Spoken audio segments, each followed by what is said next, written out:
Eu deveria pedir vista, né? Pois é, mas eu acho que eu tenho que falar isso para o advogado. E daí eu peço a vista. Mas eu já registrei o voto. Você deixa registrar o seu voto. Ok, pode? Porque surgiu essa dúvida, né? Faço. Pregão novamente. O doutor João? O secretário vai fazer o pregão novamente. Processo de relatoria, desembargadora Maria Luz Cardoso Magalhães, o número 22, o RO 11.959.67/2016, em que votam a juíza convocada Maria Raquel Ferraz Agre Valentim e a juíza convocada Maria Cristina Diniz Caixeta. Sustentação oral já realizada pelo Dr. João Neto Príncipe Pales, pelo segundo recorrente reclamado. Presente. Pois não. Senhora presidente, eu pedi vista em mesa desse processo e realmente eu fui fazer uma checagem, não obstante o destaque feito pelo ilustre advogado, da cláusula 47 da Convenção Coletiva. Trata efetivamente de taxa assistencial e não de contribuição confederativa.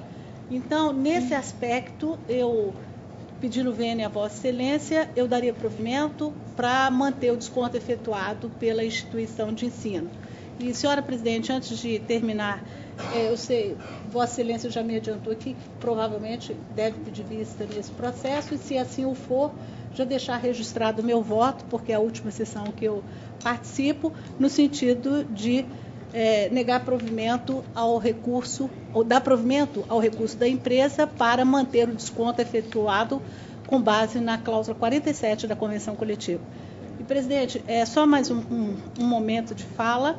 Eu não poderia deixar de registrar publicamente os meus agradecimentos ao doutor João, porque senti-me assim, até emocionada com as palavras de Vossa Excelência, que, na verdade, a gente fica, né, muito feliz quando a gente consegue ver que os advogados dessa classe tão nobre, por quem eu tenho um apreço tão especial, possa vir a uma tribuna e fazer eu me sinto homenageada.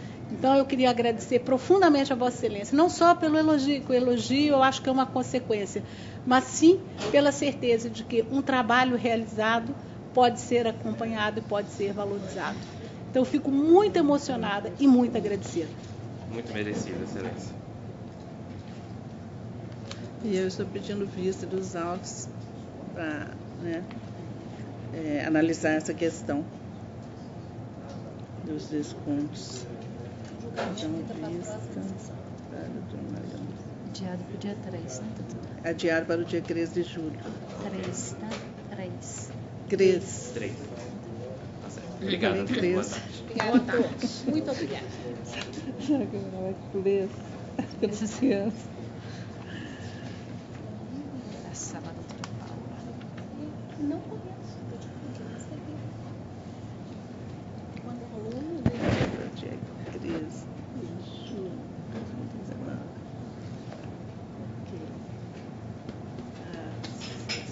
Vamos fazer o pregão, doutora. Encerramos a minha sala, passamos à sala da desembargadora Paula Oliveira Cantelli. Processo de relatoria de desembargadora Paula Oliveira Cantelli, número 28, da sala das 13h32, UAP 10.980-38/2018. Votam desembargadora Maria Luz Cardoso Magalhães, a juíza convocada Maria Raquel Ferraz Agre Valentim. Inscritos, doutor Rodrigo Abelha Vieira da Silva, pela agravada ré, e o doutor Alexandre Torres da Silva, pelo agravante exequente. Presentes. Pois não, passo a palavra à minha desembargadora Paula Oliveira Cantelli para a conclusão do seu voto. Boa tarde, doutores. Conheço o agravo de petição interposto pelo autor e, no mérito, dou-lhe provimento para deferir o bloqueio do crédito junto ao Bacen Júdi, nos termos da pretensão recursal. Custas pelo executado no importe de R$ 44,26. Aqui os dois inscritos. O agravante exequente. O senhor é Rodrigo. O senhor é doutor Rodrigo pela agravante. Pela agravante exequente. Dou-lhe a palavra. Custódio. Boa tarde, Excelência. Cumprimento a ilustre desembargadora, presidente dessa igreja, a turma, na pessoa de quem estendo os cumprimentos aos demais julgadores, serventuários e meus colegas advogados. Excelência, a pretensão do agravante é que seja acompanhado o voto da ilustre relatora. Trata-se de uma execução provisória na qual se requereu a penhora de dinheiro, através do Bacen Júri. Essa questão da penhora de dinheiro na execução provisória foi uma possibilidade introduzida no nosso ordenamento pelo novo Código de Processo Civil, que já nem é tão novo assim, e encontra-se também agasalhada pelo entendimento do próprio TST. O TST, através do inciso 1 da súmula 417, recepcionou a possibilidade da penhora de dinheiro, mesmo se tratando de execução provisória. E pelo que eu andei pesquisando, me parece que o entendimento majoritário, se não uníssono, dessa egrégia turma, é nesse sentido, é de aplicar o novo Código de Processo Civil, de acolher o entendimento da súmula, e nesse sentido a pretensão do recorrente é que seja aplicada essas disposições legais. Acho redundante dizer que o crédito trabalhista é alimentar e que a fome não espera. E a pretensão do agravante, quando a faz de que seja feita a penhora em dinheiro, é para que, na sequência, se obtiver êxito nessa sua pretensão, possa, na sequência, pedir o levantamento dos depósitos.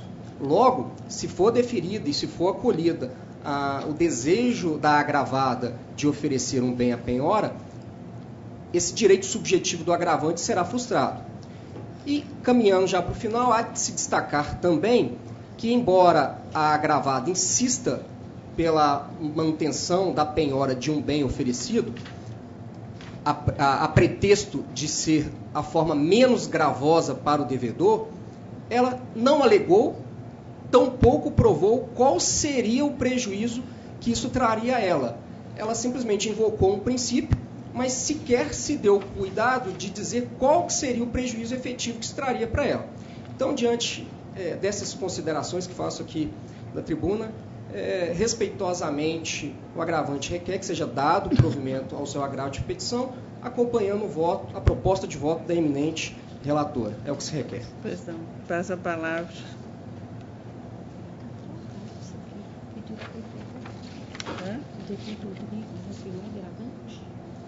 Está pela gravada. Passa a palavra ao doutor Rodrigo Abelho Vieira da Silva. Esse é o doutor Alexandre, certo. Agradeço a palavra, uma boa tarde a todos.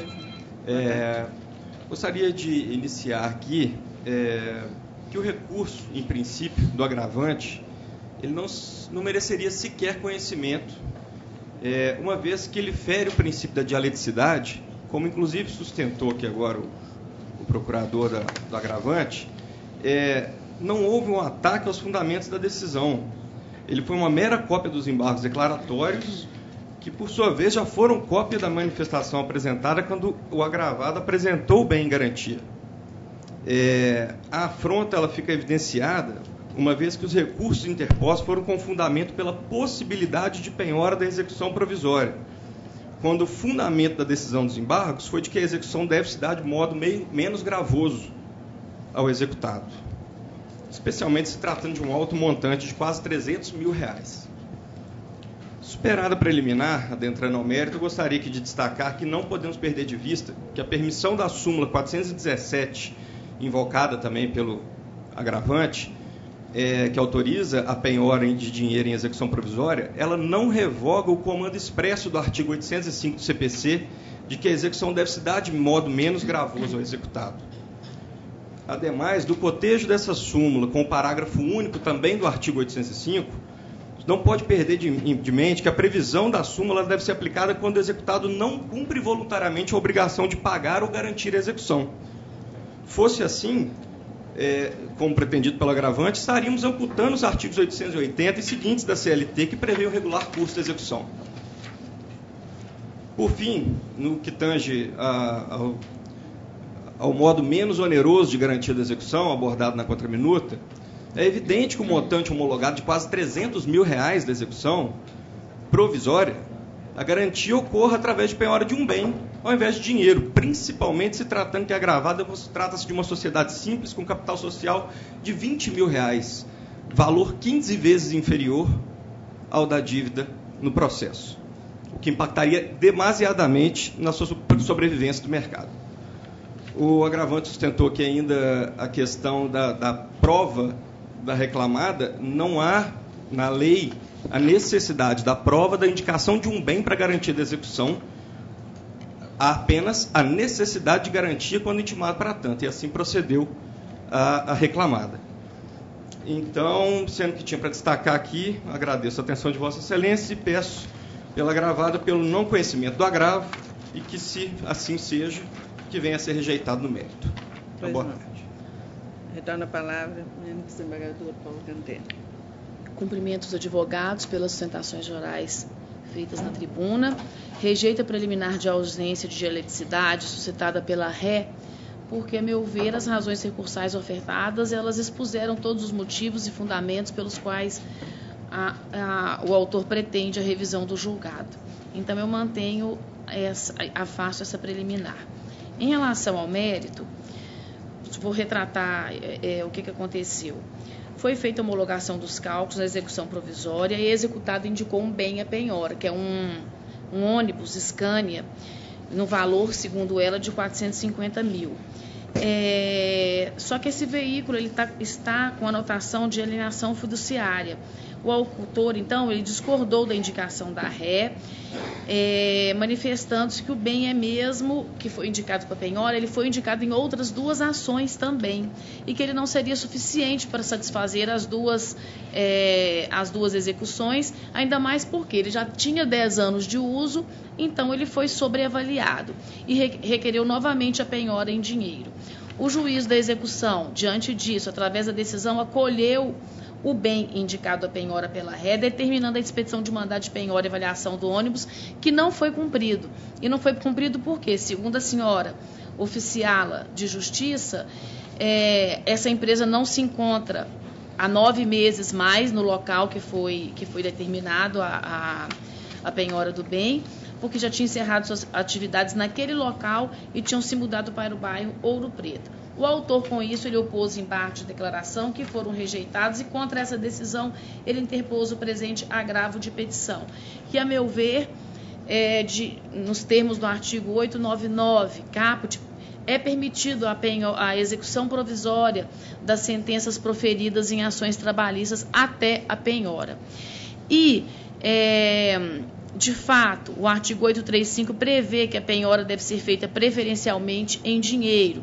E, embora não se ouvide do disposto no artigo 805, que o senhor falou da tribuna, por força da ordem de gradação expressa nesse 835, faz jus ao exequente a penhora em dinheiro para garantia da execução, ainda que se trate de execução provisória, pois esse dispositivo legal não faz nenhuma ressalva entre os tipos de execução. Então, eu cito, inclusive, um julgado dessa egrégia turma, da lavra da doutora Denise, e só esclareço que essa empresa é o cantor César Menotti e, agora eu não me lembro se é César Menotti e Fabiano. Então, exatamente o que está aqui, César Menotti e Fabiano. Então, que fazem parte, essa Silva e Silva, a empresa deles. Então, eu mantenho a proposta de voto, senhora presidente. Presidente, não havendo divergência registrada, então proclamo por unanimidade. Prevalece o voto do eminente relator. Boa tarde. Boa tarde, doutores. Processo de relatoria desembargadora Paula Oliveira Cantelli, número 30, da Sala das 13h32, URO 11.076.03/2015. Votam a desembargadora Maria Luz Cardoso Magalhães e a juíza convocada Maria Raquel Ferraz Agri Valentim. Inscrito doutor Marcelo Augusto Sander Figueiredo, pela primeira recorrente reclamada, ausente. 30, né? Esse daqui já... Só um momento. Pediu vista, né? Isso, ele... Quem pediu vista? 30. Conheço do recurso ordinário interposto pela ré e do recurso interposto pelo autor. No mérito, nego provimento ao apelo da ré e dou parcial provimento ao apelo do autor para determinar que a parcela GCA, 14º salário, repercuta também nas férias acrescidas de 1/3 integrais e proporcionais e no 13º salário. Determinar a observância do limite diário de 7 horas e 20 minutos para apuração das horas extras, sem prejuízo do módulo semanal sem cumulação. Acrescer a condenação em horas extras os minutos suprimidos no intervalo interjornadas, deferindo os mesmos reflexos das horas extraordinárias fixadas na sentença. Estender a condenação referente ao adicional noturno às horas em prorrogação após as 5 horas por todo o período imprescrito, considerando que todas as parcelas deferidas nessa instância são de natureza salarial, devem incidir os encargos fiscais e previdenciários na forma fixada na sentença, custas no importe de R$ 800, calculado sobre o valor provisoriamente arbitado da condenação em R$ 40.000 e a divergência. A minha divergência só contra o adicional noturno, que eu refiro adicional noturno das horas prorrogadas percentual legal do 20%. E a doutora Maria Raquel? Eu estou acompanhando em relação à aplicação do adicional noturno legal e não convencional.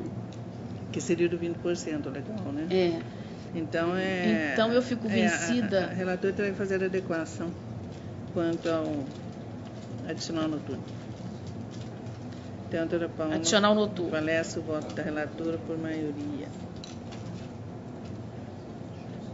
Vencida quanto ao adicional noturno.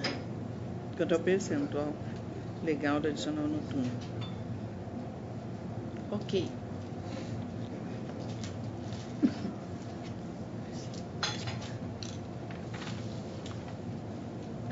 Processo de relatoria da desembargadora Paula Oliveira Cantelli, número 36, da sala das 13h32, o RO 11.372.09.2018. Voto a desembargadora Maria Luz Cardoso Magalhães, a juíza convocada Maria Raquel Ferraz Agri Valentim. Inscrito Dr. Gabriel Abreu Santos, pelo recorrente autor presente. Aí passo a palavra à desembargadora Paula Cantelli para a conclusão do seu voto. O senhor é Gabriel? Sim. Senhora presidente, antes de ler a conclusão do voto, eu só gostaria de esclarecer uma dúvida com o advogado do Sindicato dos Empregados em Hotéis, Hospitalidade, Turismo, Bares e Restaurantes Similares de São Lourenço e região. Esse é o mesmo sindicato anterior, da ação anterior? É o mesmo. Não é nem isso que eu quero esclarecer, não. Agora que eu estou percebendo que é. Eu queria esclarecer o seguinte. O sindicato, ele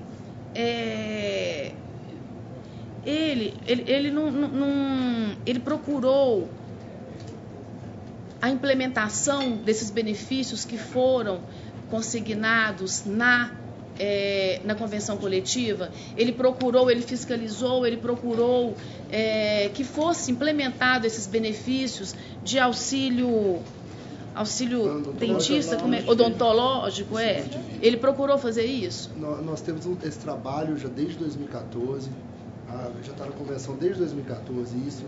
Nós temos o plano odontológico, a empresa pode contratar qualquer um, mas nós temos o plano odontológico que O sindicato tem um plano odontológico? Não, o sindicato é conveniado com esse plano, onde abrange todas as cidades do sindicato. Nós mandamos cartas para todas as empresas que nós temos cadastradas, mandamos a convenção coletiva para todos os contadores das nossas 138 cidades que nós representamos. Lavras, a gente já faz esse trabalho já, porque Lavras tinha essa briga com esse sindicato que agora foi... Nós temos até uma ação contra esse sindicato que foi criado agora, ele foi criado pelo Sindicato do Comércio de Lavras. Os sindicalistas do comércio de Lavras. A gente tinha essa briga com eles, falando da cidade de Lavras, né? Mas nós temos, Pouso Alegre já foram mais de 170 ações nesse sentido, de ações de cumprimento. O sindicato é bem atuante. O que a gente espera, sinceramente, é aumentar o número de vidas. Lavras, por exemplo, como a gente teve essas ações da juíza, foram mais de 60 ações, nós perdemos todas. Então nós entramos novamente lá, agora que saiu a convenção 2019, no mês retrasado, entramos até contra essas mesmas empresas, cobrando só o cumprimento da convenção, excelência. A gente não cobra nem a multa, apesar da cláusula da convenção de 2019 ser a mesma cláusula, nós entramos com ações, como nós perdemos, cobrando simplesmente o cumprimento da convenção. A gente não cobra nem a multa contra essa mesma empresa. O senhor entrou com uma ação cobrando o cumprimento da cláusula conventiva? Pedimos só o cumprimento, não pedimos mais nada, não pedimos mais multa. Como nós perdemos em Lavras, a gente entrou novamente, porque como a gente perdeu lá, todo mundo ficou falando, começou o pessoal a tirar os planos. Começou a ligar e os trabalhadores perderam os planos. Então a gente foi lá e entrou novamente, foi em mês retrasado, quando saiu a convenção, quando essas mesmas empresas pediram só o cumprimento para tentar conseguir que as empresas cumpram a convenção coletiva. Obrigada, doutor. Senhora presidente, eu, diante do julgamento anterior, e uma dúvida que o doutor levantou da tribuna, porque, regra geral, de fato, eu privilegio o que foi acordado entre as partes. Mas eu vou pedir até desculpas ao advogado que ficou esperando até essa hora, mas me veio isso agora, então eu vou pedir licença. Vossa Excelência vota? Não voto não. Eu voto a doutora Maria Raquel. Doutora Raquel estará aqui na próxima. Eu vou pedir licença, então, e vou adiar o julgamento desse processo para a próxima sessão. Pela ordem, eu tenho mais uma relatoria da doutora Cacheta. Isso. É exatamente a mesma coisa, exatamente a mesma coisa. Exatamente o mesmo processo, é Lavras também. Também é Lavras? Com mais de 60 em Lavras, a juíza, a gente perdeu todos. Inclusive, eu acredito que foi Eu acredito que São Lourenço. Não, é o Sindicato São Lourenço, mas é uma empresa de Lavras. Empresa de Lavras, Sindicato São Lourenço. A senhora viu aquele julgamento anterior? Não estava aqui não. Do desmembramento sindical. Né, doutora Raquel? Foi o primeiro. Acho que foi o primeiro de hoje. Tá. A cobrança é de 2018. 2018. Essa cobrança anterior, né? Mas, doutora, a senhora me permite fazer uma pergunta? Que você até norteia meu voto aqui também. Eu? Só para eu fazer uma pergunta para ele. Claro, Aqui, o sindicato entrou com uma ação de cumprimento, não estou me referindo à penalidade da cláusula coletiva, porque a ação que eu tenho na minha mão é ação de cumprimento para pagamento de multas de convenção coletiva. Isso. Entendeu? Eu quero saber do senhor se existe alguma ação de cumprimento para se cumprir o plano de saúde? Que ocorreu para se implementar, né, doutora? Para se implementar, é isso que eu quero saber. Quando nós entramos com essa ação, foi em 6 de dezembro.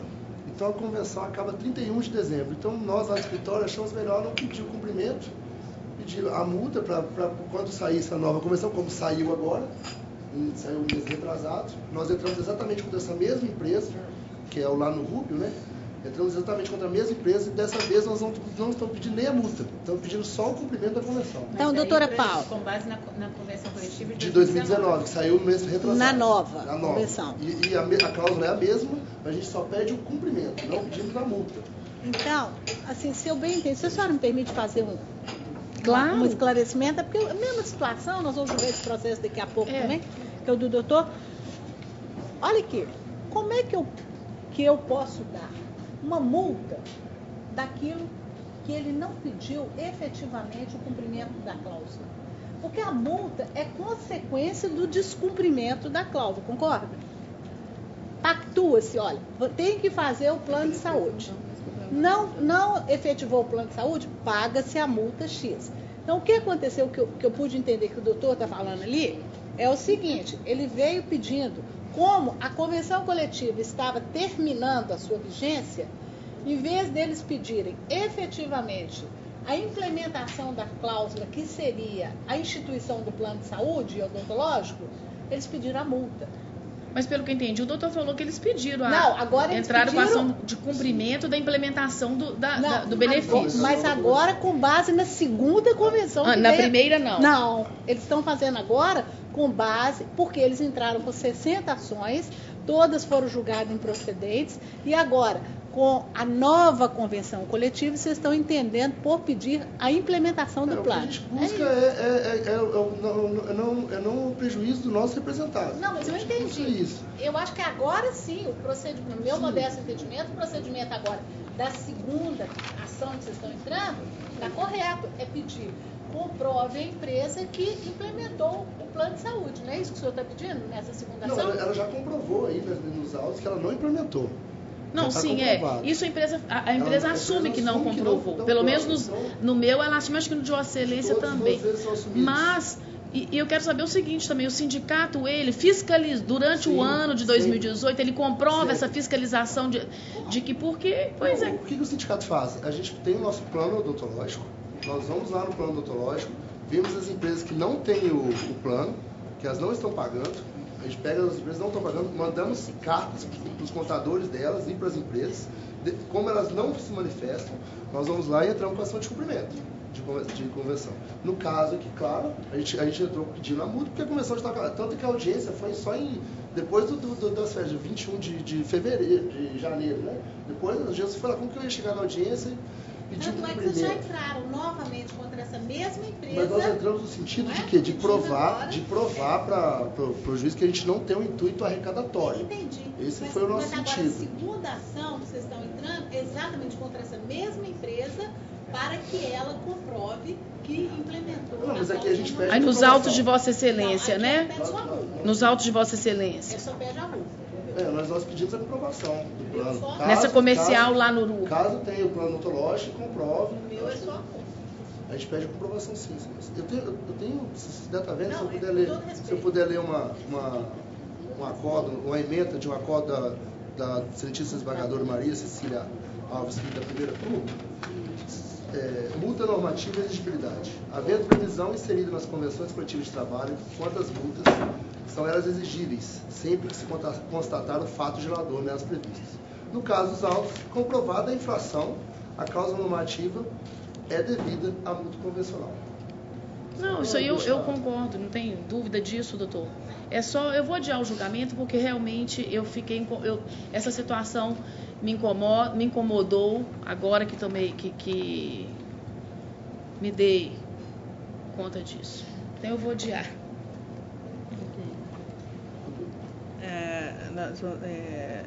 Ato contínuo, então, da senhora, que é o mesmo assunto, doutora Cristina, para já liberar o advogado. Eu não vou mudar, não. Eu acho que podia antecipar. Que eu pus uma divergência. Doutora Paula. A senhora vota, eu voto nesse, da senhora, né? e até fiz mas uma eu já vou deixar meu divergência. voto proferido. A senhora deixa? Deixa. A senhora vai ler. Tá bom, aí mesmo na ausência da senhora, a gente... Eu deixo que o voto já foi proferido e está com vista para Vossa Excelência. Tá ótimo. Pode ser? Pode. Processo de relatoria da juíza convocada Maria Cristina Diniz Cacheta na É o 27. sala das 13h36, número 27, URO 11.392/97/2018. Votam a desembargadora Paula Oliveira Cantelli e a desembargadora Maria Luz Cardoso Magalhães. Eu não sei se é inscrito Maria doutor Lúcia. Gabriel Abreu Santos pelo recorrente autor. No meu caso, eu conheço do recurso interposto pelo autor e no mérito nego-lhe provimento. Não, Peraí. é da sala da doutora Maria Cristina. Deixa eu só encontrar o voto aqui. É o número... Mas aí quem vota no da senhora... 11.300. Sou eu, doutora Maria Lúcia e a senhora, né? Mas aí eu vou pedir vista, então, doutora Maria Lúcia, deste também, para analisar em conjunto. Peraí, só um minuto. Deixa eu achar o meu O senhor, aqui. então, tem certeza que no caso da doutora Cacheta, o pedido é também de cumprimento da cláusula? Da implementação do benefício e do pede pagamento. a multa e a comprovação, caso não comprove a multa, que não comprove o benefício, que pague a multa. É isso que a gente pede. Caso não comprove o benefício, que ele faz, que ele pague a multa. O meu relatório, doutora Paula, é A o gente não pede para ele colocar o benefício. sindicato, autorização de cumprimento de convenção coletiva em face do reclamado, pleiteando o pagamento de multas convencionais em decorrência de descumprimento de cláusula normativa que estabelece a obrigatoriedade do empregador de conceder aos empregados a título gratuito o programa de assistência odontológica e cartão benefício. É o que está aqui no meu voto. Sim. Aí, no caso, mantém a sua Eu conclusão. mantenho. Conheço aí quando depois pelo autor, mas nega o provimento. E a doutora Paula vai pedir vista? Vou, porque está intimamente ligado ao 36 mil.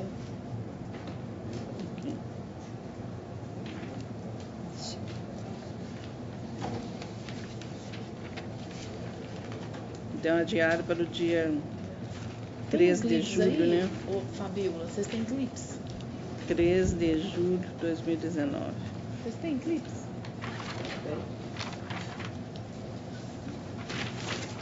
Vice-vereadora Paula Cantelli. Ok, adiado. Ah, não, tá bom. Obrigado. Boa tarde, doutor. Boa tarde, doutor. 27. Consegui, obrigada.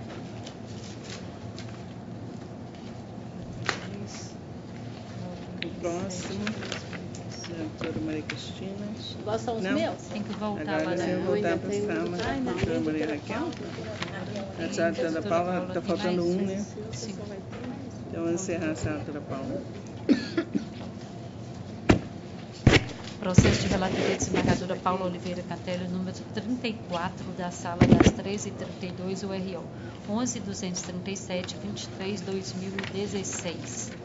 Votam a desembargadora Maria Luz Cardoso Magalhães, a juíza convocada Maria Raquel Ferraz Agri Valentim. Inscrito o Dr. Paulo Coimbra pelo segundo recorrente reclamante. E esse 34. com ele? Ah, não, esse também. Conheço.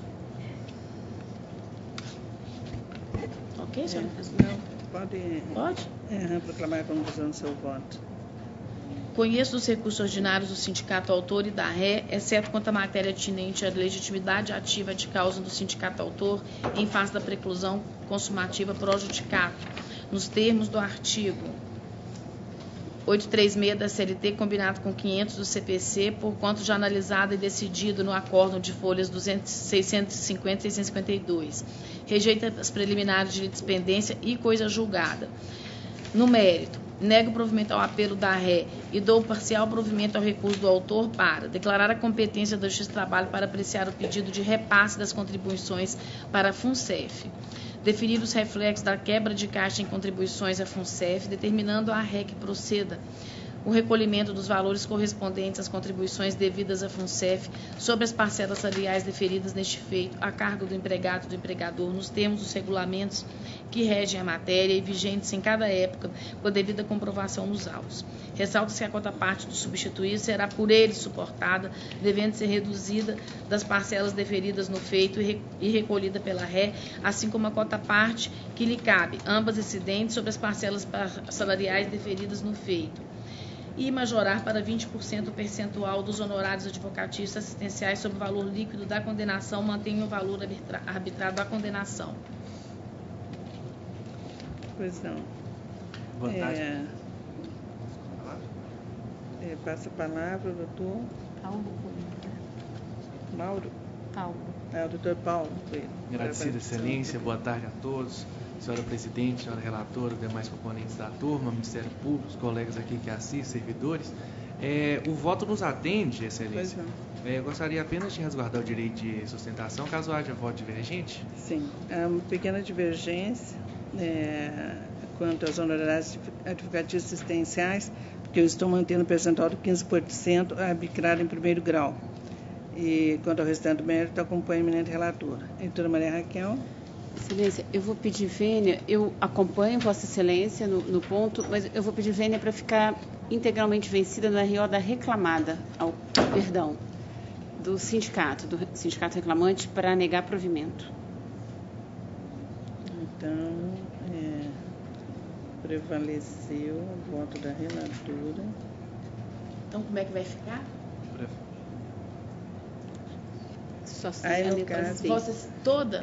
Só tem que adequar o seu voto quanto ao percentual arbitrado dos honorários assistenciais. A letra C toda. Mantém o provimento parcial. Então, eu fico vencida nos honorários. Então, eu tiro essa letra C? Tiro da letra C, porque já foi deferido 15.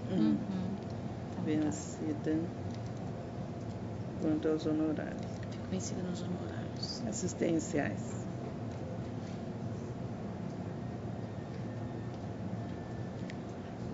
E vencida a doutora Maria Raquel,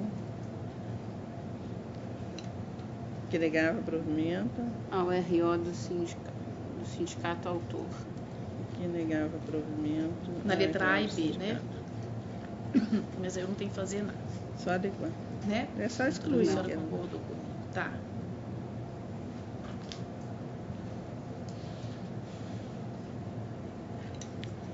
Ok. Então, proclamo por maioria, né? Prevalecer o voto da eminente relatora. Excelência. Tem mais uma sustentação? Teria a possibilidade de da doutora Cacheta? Doutora Maria Cacheta, qual que é o número? O número 0010-283-41. O número 11 da pauta. Número 11 da pauta? Só tiver a possibilidade, porque às vezes ela não se encontra. Esse aqui, número 11 da pauta. Esse já tinha sido. Número 11 da pauta. Para fazer o pregão? É o pregão. Processo de relatoria da juíza convocada Maria Cristina Diniz Cacheta, número 11 da Sala das 3h36, URO 10.283-41/2018. Votam a juíza convocada a desembargadora Paula Oliveira Cantelli, desembargadora Maria Luz Cardoso Magalhães, inscrito o doutor Paulo Coimbra pelo recorrente autor. Pois não, passo a palavra à minha relatora, doutora Maria Cristina Diniz Cacheta, para a conclusão do seu voto. Só um minutinho, presidente. O 11? É o 11. Os dois com a segunda opção. Daí seria interessante já encerrar o dela, né? Porque só tem o 10, né? Conheço do recurso interposto a exceção da matéria relativa à justiça gratuita, sobre a qual houve decisão por essa instância revisora, consoante se verifica do acórdão de D24B9CCC7. No mérito, nego-lhe provimento. É só para assistir o número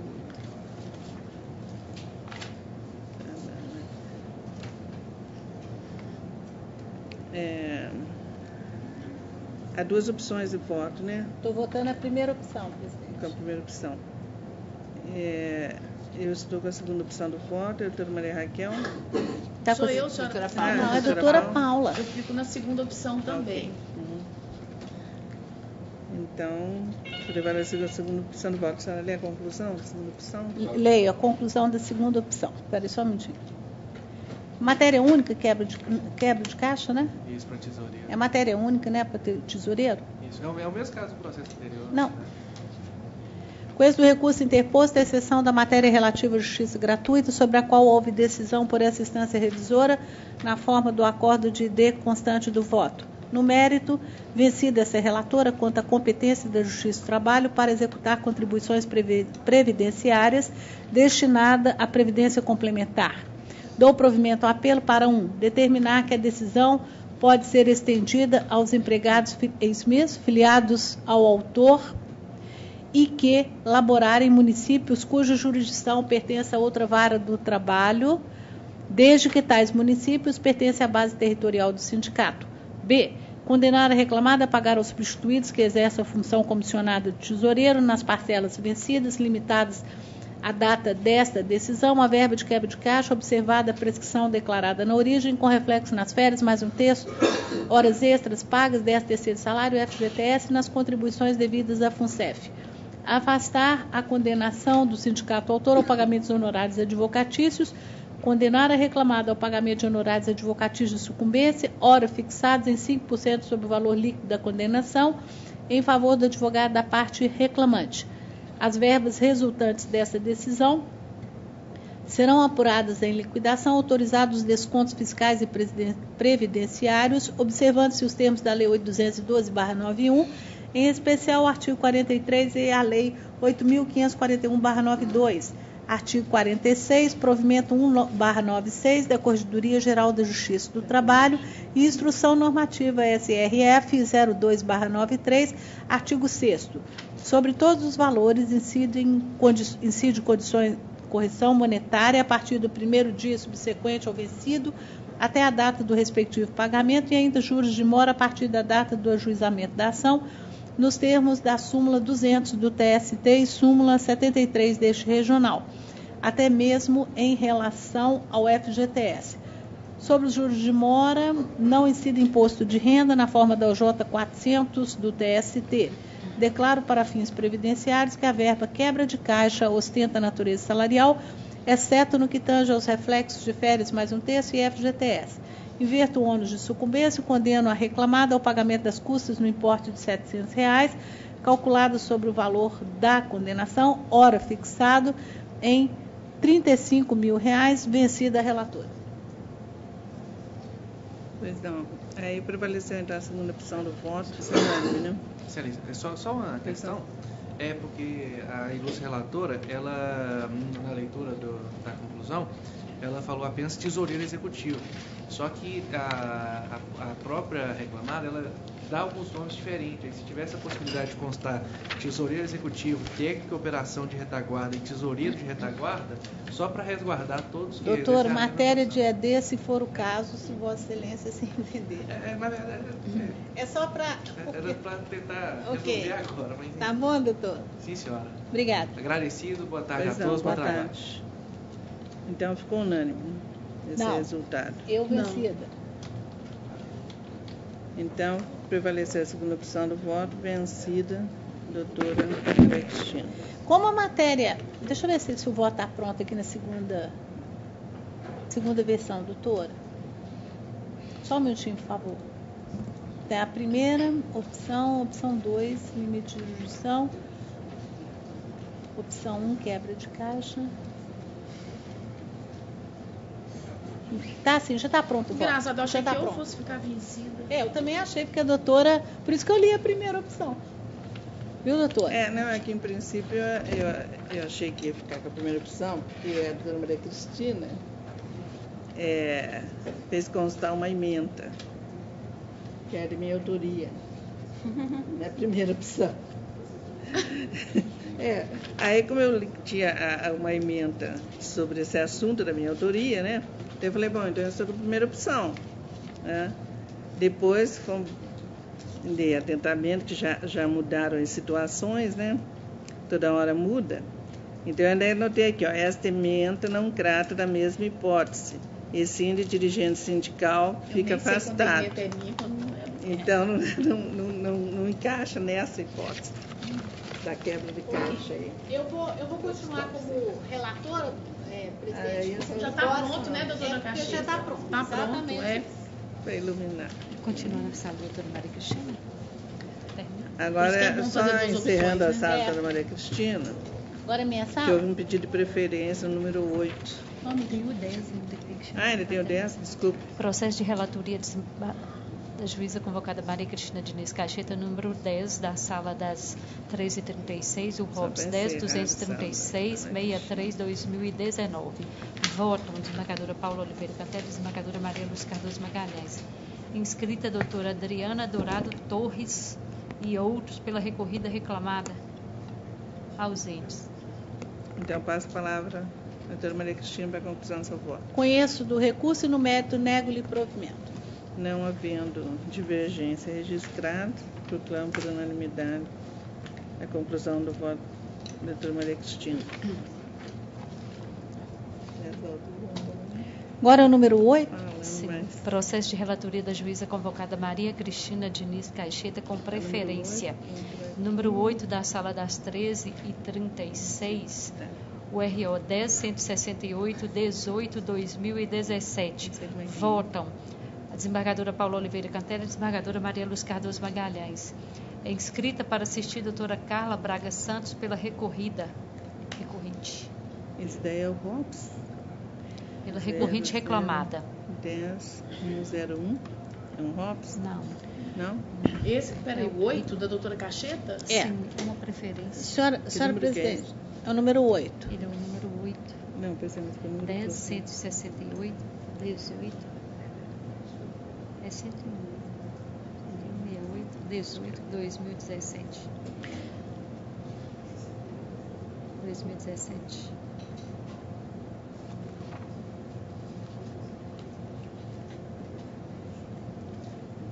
Agora, como é que eu sei aqui? Procurando essa A Internacional Miel Company. Pois é. 10.168, é isso? Viu, doutora Maria Lucia? Tem divergência dele, vai estar lá. Divergência. Sim. Internacional Milk Company. Alimentação S.A. Também da divergência da doutora Maria Cristina. Isso não estava escrito, não? Não. Foi pedido de preferência. Mas ele tem divergência. Não, eu já fiz a adequação do voto, presidente. Ah, já? Já. Mas eu estou procurando ele aqui, deve estar aqui nas divergências. Tá bom. Ele está na tela. Eu já vi a adequação, eu vi a divergência da doutora Paula, a senhora está acompanhando, eu já adequei o voto para sair adequado já. É.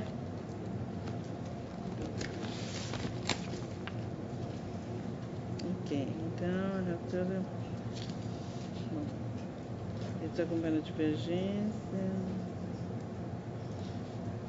Então, unânime, né? Não, conheço do recurso da reclamada, no mérito, nego-lhe provimento, vencida a relatora quanto aos danos morais que os excluía da condenação.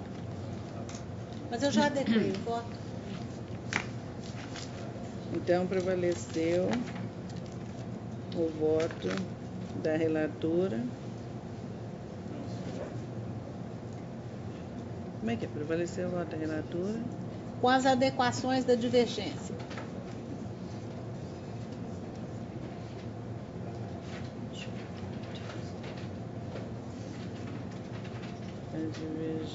Na verdade, prevaleceu a divergência vencida a relatora nos danos morais. Não é isso? Pois é, aqui no caso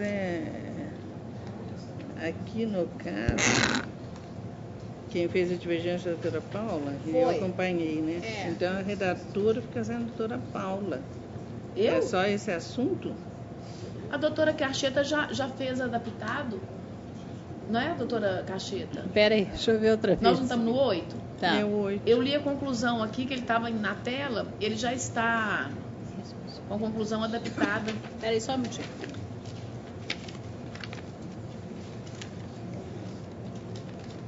Eu já fiz adaptada aqui agora. Eu quero saber como é que fica a conclusão do voto. Espera aí, deixa eu só... Tá, jogar ele aqui na porta.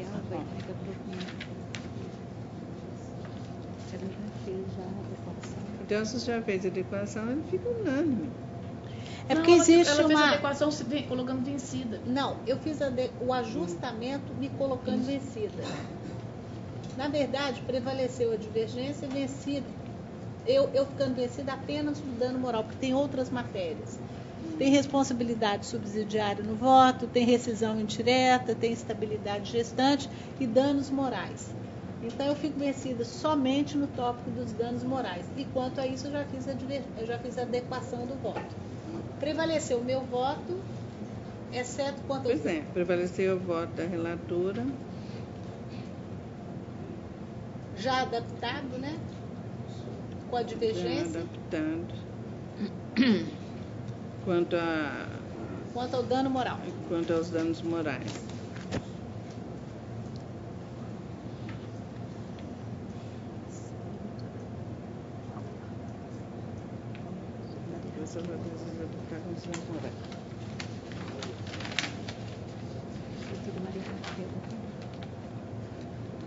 Depende do que ele escreve, é só para eu mesmo. Agora encerramos essa doutora Maria Cristina, encerramos? Sim. E essa aqui, 15. É das divergências, né? Na sustentação oral. Está aqui no... Esse é das divergências. Olha essa Maria Raquel. É que esse aqui não é extensão oral, é só preferência. Agora essa doutora Maria Raquel. Processo de relatoria da juíza convocada Maria Raquel Ferraz Agri Valentim, número 16, da sala das 13h34, URO 11.136/96/2018. Votam a juíza convocada Maria Cristina Diniz Caixeta, desembargadora Paula Oliveira Cantelli, inscrito Dr. Silvio de Magalhães Carvalho Júnior, pelo primeiro recorrente reclamado presente. Passo a palavra à doutora Maria Raquel para a leitura e conclusão do seu voto. Eu estou conhecendo ambos os recursos e negando-lhes provimento. Os magistrados, meus cumprimentos respeitosos. Indago a Sua Excelência se localizou o memorial que deixei para Sua Excelência? Até gostaria de fazer um pequeno reparo e não sei se a senhora sabe, né? Mas como eu trabalho sozinho, eu não posso colocar a culpa em ninguém. Na página 3 aí, eu fiz uma transcrição do depoimento que dá a impressão que o Douglas que teria feito essa citação que está na caixa aí, na terceira caixa de transcrição da folha 3. Mas, na realidade, o que é muito importante a gente verificar é o que é sempre em direito, né? Tempo, lugar e circunstância, né? Porque, embora a lei diga muito, e os fatos também sejam eloquentes, mas a lei e os fatos, elas têm um valor específico de acordo com tempo, lugar e circunstância. E o cenário aqui é o pequeno produtor rural. Pequeno produtor rural. Ele tem uma fazendola que tem 150 hectares de área líquida. O que significa isso na zona da mata, que é cheia de morros, e os topos de morros são área de preservação permanente, as nascentes são de preservação permanente, as margens dos riachos são de preservação. É que ele tem uns 100 hectares assim para produção. Para Vossas Excelências terem uma ideia, a propriedade média de Minas Gerais tem 150 hectares. 100 hectares não atinge 4 módulos rurais. É uma pequena propriedade. Pequena mesmo, miúda. E ele não mora lá. Tanto o seu Sebastião quanto a esposa dele trabalhavam absolutamente sozinhos. Inclusive, isso está bem claro na prova. E aí é aquela circunstância, mudando o que deve ser mudado, invertendo a coisa, mas obtendo exatamente o resultado, é aquilo que o professor Molina tem falado, é a razão de ser da norma, é que era impossível para o empregador controlar a jornada desse cavalheiro. Essa é a realidade. Não porque o trabalho dele fosse externo, mas é porque ele estava distante do empregador. Distante. Quer dizer, além de não ser obrigado, porque não tem 10 empregados, o cara estava muito longe.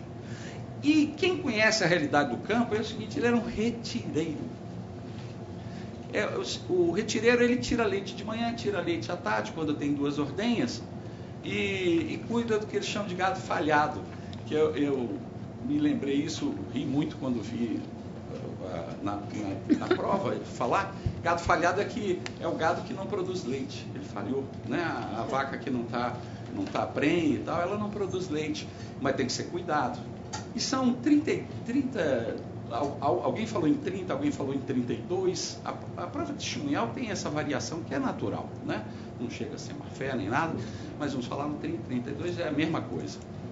Mas o fato é que tem várias fontes assim de prova no processo. Primeiro, uma testemunha, Nilo Borges, eu não vou repetir o depoimento dele de forma alguma, mas resumindo, ele diz o seguinte, que o trabalhador entrava às 6, saía às 16 horas, tinha 2 horas de intervalo para almoço e descanso, isso está mais ou menos pacífico, e ele trabalhava no curral e gado falhado. É isso o trabalho do cavalheiro. Sem ninguém para fiscalizar. Então não tem aquela história, não, mas hoje teve um recurso mais difícil, a gente vai ter que virar à noite. Não, é 2 ordenhas, dar comida e limpar o curral, é coisa simples. Não tem jeito de ter muito. E ninguém está lá para olhar. Inclusive também isso aparece na prova testemunhal, que o cara de vez em quando se ausentava e etc. Mas a perícia também, e a perita diz isso, ouvindo o depoimento dele, ele confirma mais ou menos isso aqui. Não é exatamente assim como eu disse, a prova oral tem uma certa variação, mas a perícia também fala, que a perícia fala em 2 turnos de 3 horas no curral, essa aqui é a verdade, né?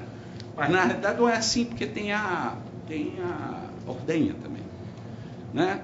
E fala assim, curral, ordenha e trato de 30 animais. A perita bona fide do juízo da primeira instância, né? Mas teve um terceiro depoimento, se não me engano, o senhor Manuel de Barros, que eu coloquei confusamente no meu memorial, mas está aí para Vossas Excelências, na folha PDF 232, né? Eu não consigo ler essa sopa de letras que é o ID. Então, mas é PDF 232, que confirma isso. 32 vacas, 40, 60 minutos para limpar, 2 horas para realizar as ordenhas, uma de manhã e outra à tarde, etc. É isso que o cara fazia. Bom, nessas circunstâncias, dada a devida vênia, mudando o que deve ser mudado, levando a questão de tempo, lugar e circunstâncias, não é razoável a jornada que foi arbitrada para esse cavalheiro rurícola. Não é, isso não é da realidade dos fatos, não é? E a prova não suporta, até porque, de ordinário, as coisas não acontecem assim no meio rural. Em pequenas propriedades, lógico, que você tem atividades industriais hoje que são praticamente fabris, né? Aqui o empresário rurícola mesmo, aquele agroempresário, né? Mas não é o caso, né? Até porque o cara nem mora lá, mora em Niterói. E é um senhor já de 80 e poucos anos, um agrônomo aposentado. Um outro aspecto também é a questão da insalubridade. Que vejam, Vossas Excelências, assim, que a assistente salienta que o contato não era constante e que tinha intermitência. E realmente, vamos convir aqui, essa insalubridade em curral de apenas bovinos, eu sou meio suspeito para falar disso, porque a minha formação é muito exótica, né? Eu tive um tempo grande que eu fui hinduísta, né? E Vossa Excelência sabe que tem várias pesquisas na Índia que falam que o estrume de vaca é antisséptico. Se a vaca for saudável, eles usam lá para lavar os templos, assim. E na Índia é muito engraçado, que eles usam como combustível, né? Tem estrume de vaca para todo lugar que você vai lá, eles fazem umas bolinhas assim, secam no sol e usam como lenha, porque lenha lá é coisa rara e cara, né? Então, assim, rigorosamente, gado saudável, 30 vacas, com contato intermitente, dizer a insalubridade, grau médio, o agrônomo lá, coitado, ele custou a engolir essa história e eu também, dada a devida vênia. E por fim, arrematando, que tem importância também, é o seguinte, eu particularmente, eu não concordo, se pudesse revogar hoje a norma que atribui honorários advocatícios como a titularidade de honorários sucumbenciais como do advogado, eu revogaria. Eu acho que foi um passo atrás que nós demos lá no CPC, lá no Estatuto da Ordem dos Advogados. Não estou falando nem do Código de Processo, reforma trabalhista, que essa história começou com a gente mesmo, lá no novo Estatuto da Ordem 94, né? Por uma série de razões, mas a lei está aí. A lei está aí. E é verba alimentar. E qual que é a verba alimentar mais importante? Quem é que, não é? Se ele vai receber, por que não pode pagar o advogado da roça do réu? Por que não pode? Por que não pode deduzir? Se, na realidade, são direitos idênticos que estão colidindo. Então, essa ponderação, eu sei que tem precedência, né, e tal, mas a gente está aqui para falar essas coisas mesmo. E, por fim, Vossa Excelência tem toda a razão, né?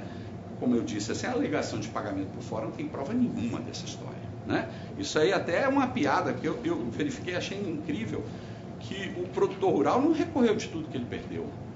Ele recorreu do que ele entendia que tinha base para discutir realmente, né? As férias dobradas, ninguém falou isso. Mesmo que tenha tido as férias, a prova foi ruim. Mas na jornada e na insalubridade, eu acho que há espaço sim para rever. No caso aqui, o reclamante recorreu talvez por estratégia, né? Vamos jogar um adesivo para ver se alguém tem medo e desiste do recurso principal. Mas é isso que eu queria dizer para Vossa Excelência. Já tomei muito tempo, nós já estamos aqui há muito tempo. Muito obrigado. Pois não. Retorna a palavra, Maria. Eu ouvi atentamente o doutor Silvio, né? E aí eu vou até relembrar que na semana passada o senhor esteve aqui e até me avisou, olha, o seu eu já deixei lá. Isso. E fiquei com aquilo na cabeça, eu sabia que estava na minha mesa, ele está aqui nesse papel. Mas olhei esse processo com todo o cuidado e aí eu vou fazer algumas ponderações, até pelo que o senhor trouxe aqui. Eu sou uma pessoa muito urbana, doutor Silvio, eu não nego isso para ninguém. Eu adoro um cimento, um asfalto, adoro o verde da janela para ver, mas andar no verde já me pinica. Só que eu tenho um cunhado do coração, que é exatamente o que o senhor colocou aqui, um pequeno fazendeiro da zona da Mata Mineira, e que eu uso como meu paradigma, porque ele é doido para eu dormir naquela fazenda dele, e começa a escurecer, chega os pernilongos e eu vou embora. Eu, ao longo desses 26 anos de casamento, eu e meu marido nunca dormimos na fazenda. A gente almoça. Dormir na fazenda a gente não dorme, não. Agora, e ele é meu termômetro. Eu vou para lá para ouvir ele falar, né, da Justiça do Trabalho, desses problemas, meus problemas com empregados. E ele é pequeno produtor de leite. Sofre todos os reveses, eu vejo todo lado dele. E eu uso ele muito de paradigma. E a experiência que eu tenho com ele já me fala, o senhor comenta, imagina, excelência, o senhor falou isso na saída semana passada, retireiro, vê se retireiro vai fazer hora extra. Só que eu estou no mundo, doutor Silvio, e eu vejo o que acontece. Para começar, o retireiro ele tem que trabalhar todo dia. A vaquinha não pode ficar sem tirar o leite de lá, né? E esse caso aqui me chamou a atenção. Primeiro, o senhor tem uma sentença de um juiz pelo qual tem uma extrema consideração, extremamente sério, ponderado no que faz, instruiu, julgou. Perito. Eu tenho 2 grandes peritos, eu tenho confiança absoluta. Esse é um deles, a perícia é dele. Vou falar sobre insalubridade. Nós discutimos aqui, veio de um clube falando, poxa, mas adicional de insalubridade porque lava banheiro, eram 20 banheiros, mas tinha 30 lavadores de banheiro, etc. O senhor quer lavar banheiro? Ninguém quer lavar banheiro. Agora, o curral ainda tem um cheiro especial. O banheiro, às vezes, tem, o curral sempre tem. É ótimo. Aí depende do gosto, né? Não, eu não gosto. Eu já acho que ele é insalubre pelo cheiro. Mas vamos nós.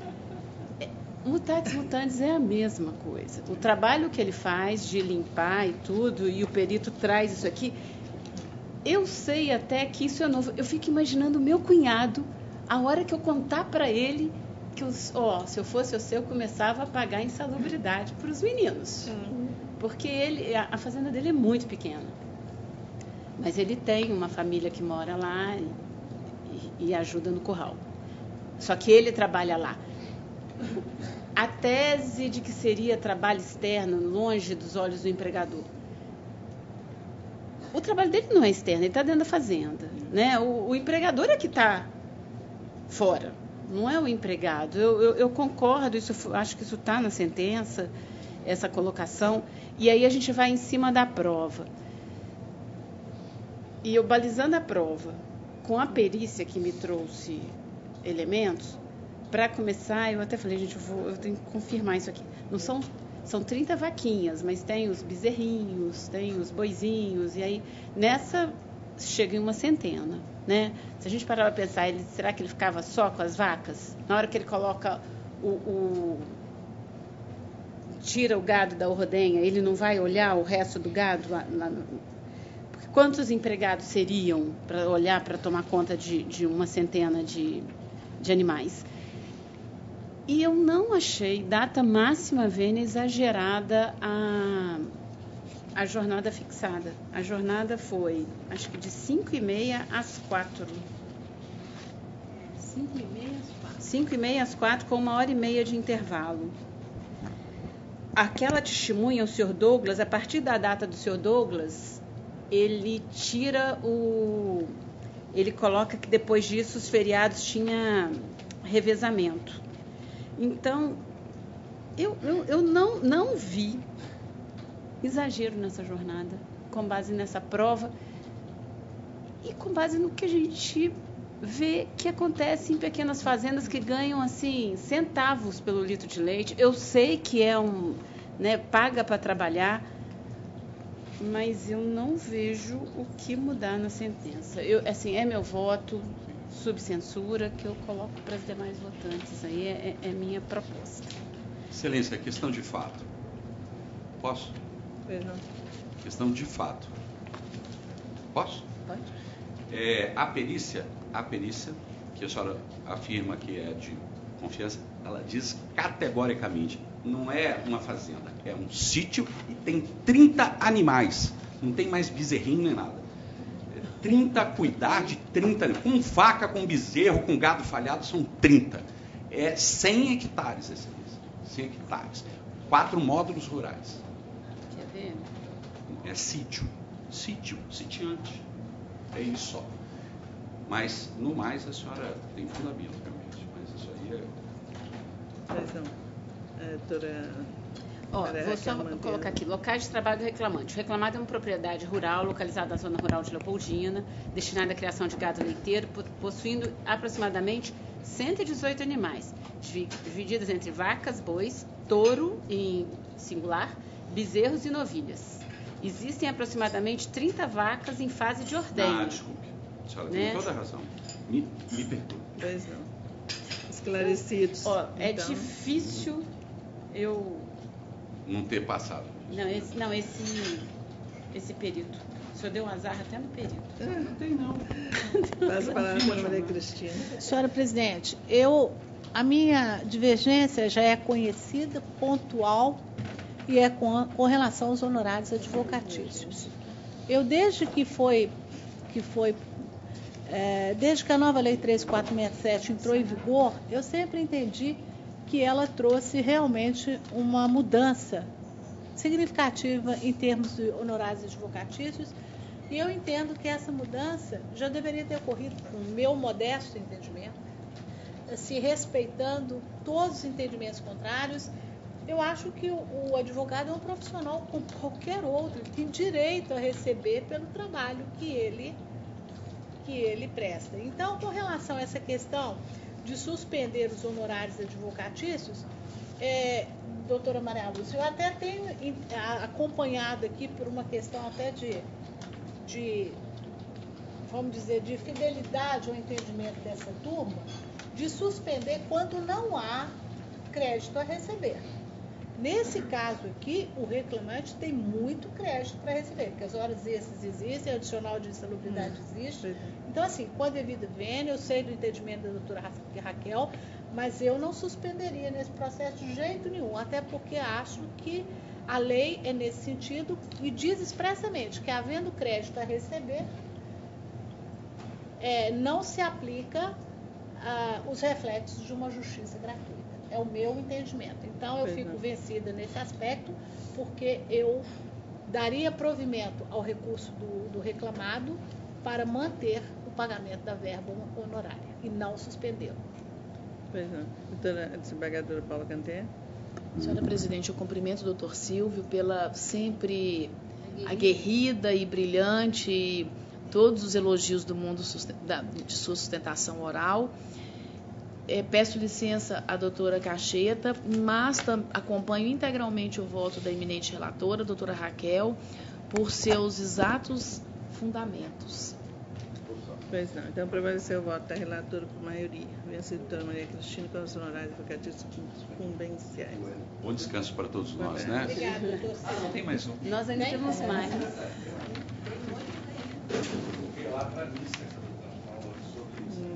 19 horas, né? Doutor. Vamos ver se vai dar tempo de eu ir. Você já vai? Agora está muito cedo.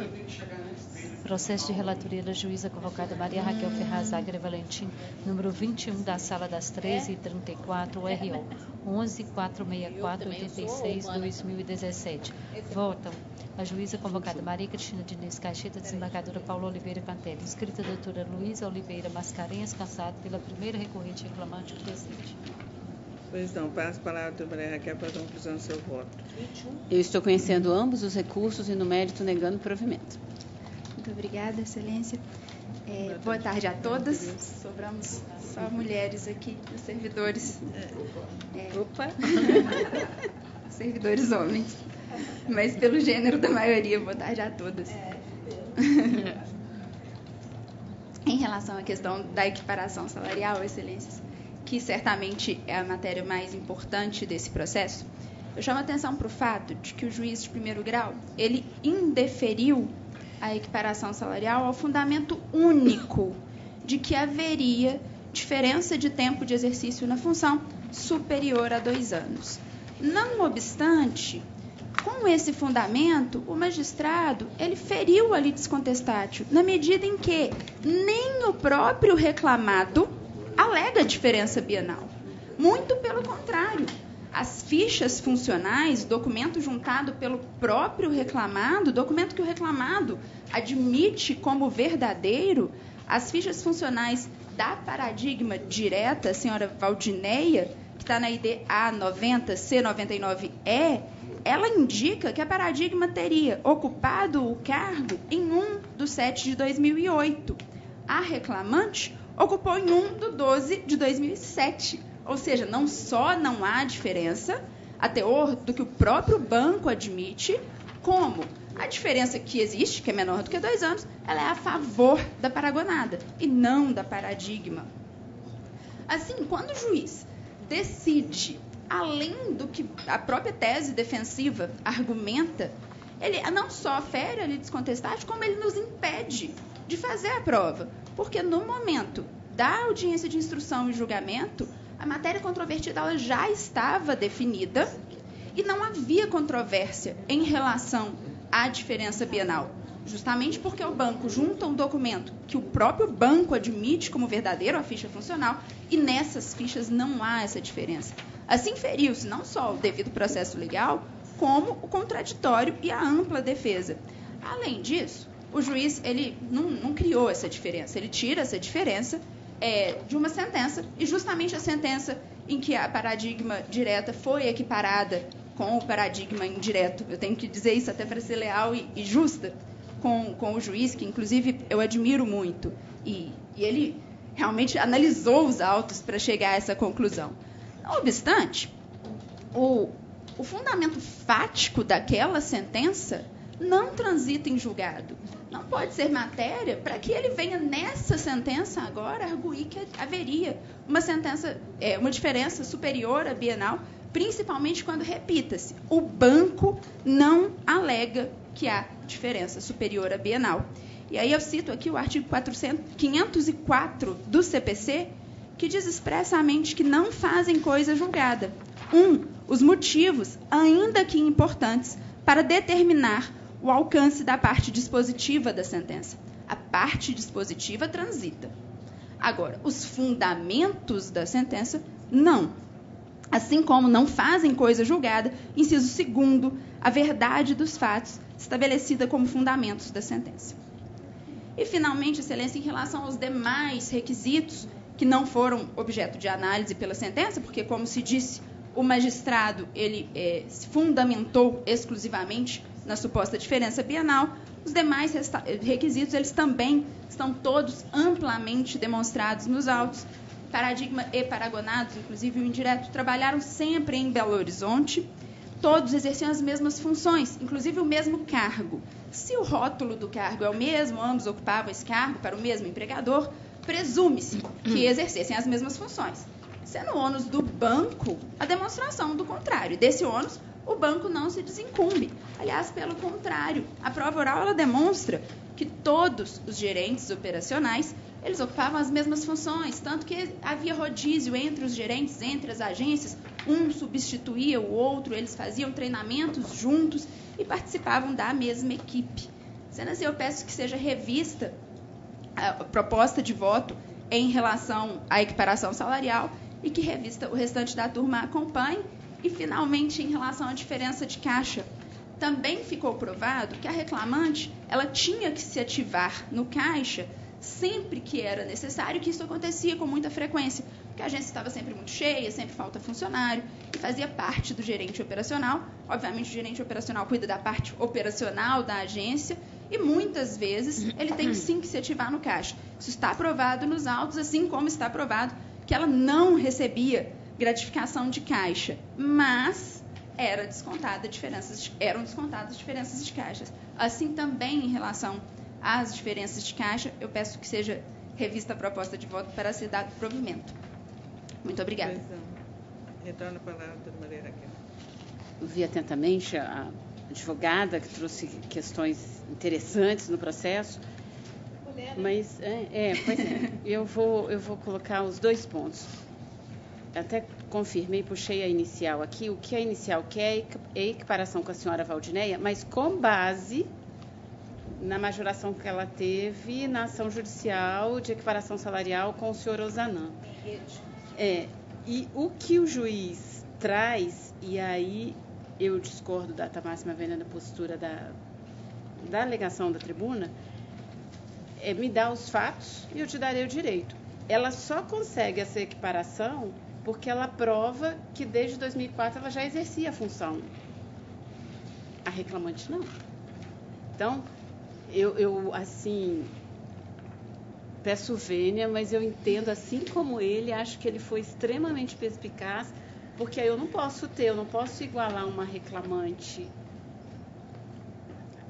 Assumiram o mesmo, como é que eu vou explicar? As duas começaram com o mesmo cargo mais ou menos na mesma data, mas na ação que a Paradigma foi vitoriosa, ela foi vitoriosa porque ela provou que ela já exercia aquela função, e se o contrato é um contrato realidade, data máxima vênia, acho que o juiz está coberto de razão, e é por isso que eu estou mantendo a decisão. Em relação à diferença de caixa, a gente tem um óbice que é a inexistência de desconto sobre esse título nos olerites. E a testemunha alega que o gerente, por vezes, fazia isso, mas ela mesma não sabe dizer se já aconteceu com a reclamante. E eu não tenho essa prova documental que tenha acontecido, então isso vai cair na questão de análise de prova e que eu estou endossando a postura do juiz de primeiro grau. No mais, o recurso é da reclamada, que eu também não estou dando provimento. É como voto. Tá, como não há registro de divergência, prevalece por unanimidade com o determinado relator. Boa tarde. Excelência, só uma questão, porque a senhora falou que discorda da postura na tribuna. Só a Paradigma, a Valdinella não foi nossa cliente, então a gente não tinha noção. Não, pelo amor de Deus, eu discordo da tese.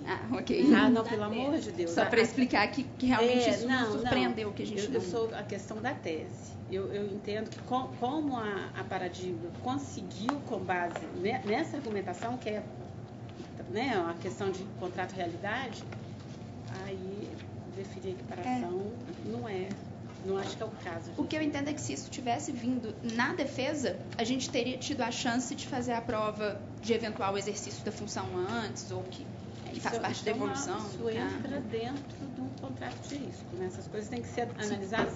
A questão do paradigma remoto, para saber até que ponto vai ter chance com o paradigma. Já que são poucos. Tá bom? Muito obrigada, gente. Boa tarde. Bom trabalho. Parabéns, doutora Luísa. Parabéns pela sustentação. Foi Nós muito estamos boa. crescendo. Cada dia melhor. Cada dia melhor. Poderamos. Parabéns, viu, doutor? Parabéns. Fico feliz de ver que nós estamos alcançando degraus mais altos. Eu fico muito feliz de receber elogio de mulheres que eu admiro e que eu venho sempre A senhora é muito, muito positiva, muito segura e tem uma oratória muito boa. Muito boa. Muito boa. Parece super. Mas pode ter. A oratória da senhora é muito boa, o raciocínio muito lógico. Muito bom. Tchau, doutora. Às vezes a gente não ganha o processo, mas ganha satisfação pessoal.